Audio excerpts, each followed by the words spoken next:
একদিন অনেক বয়স হয়ে যাবে, যখন চারদিকে আলো ফুটলেও আমার চোখে অন্ধকারের তোয়ালে জড়ানোই থাকবে।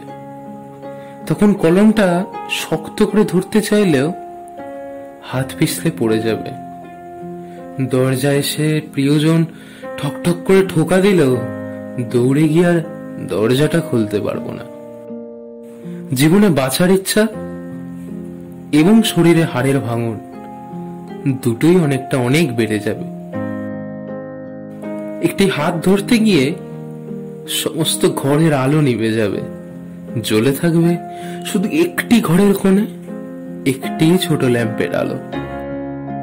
তারপর কোনো একদিন কোনো এক শীতল দমকা হাওয়া এসে ওই ল্যাম্পের আলোটি ফু দিয়ে নিভে দিয়ে চলে যাবে।